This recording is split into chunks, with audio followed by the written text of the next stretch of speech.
Assalamualaikum warahmatullahi wabarakatuh. Kami dari kumpulan 4 dan saya akan menerangkan 5 peralatan yang ada dalam peti kecemasan ini. Seperti antibakteria digunakan untuk mencuci luka, cotton bud untuk meratakan ubat atau minyak di luka, antiseptik cream untuk kulit lecet, bandage digunakan untuk bala luka, dan akhir sekali lotion kuning digunakan untuk antiseptik bagi kecederaan kulit seperti luka. Sekarang saya nak belajar macam mana nak balut di kapas tepi. Mula-mula kain ini kita pergi ke puncak, panaskan lebihan. Lepas tu kain ini kita pergi ke bawah sama dengan ini.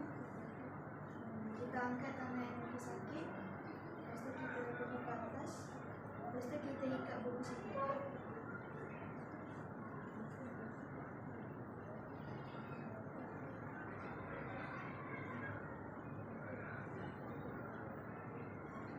Akhir sekali kita lipatkan dia.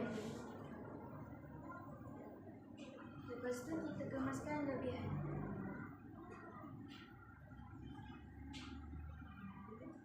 Dah siap. Nama saya Irina, saya akan menunjukkan cara membalut luka di dahi. Ambil kain andu yang sudah dilipat.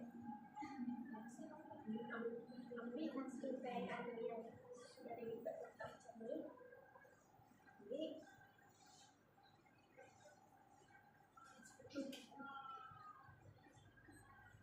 Ikat buku sila.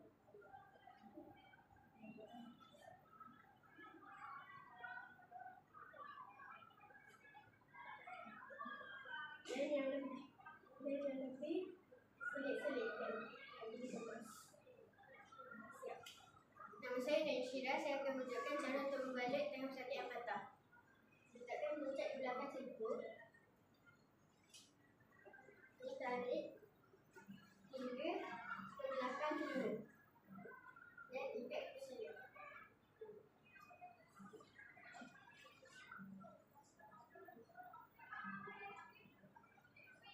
Gulung-gulung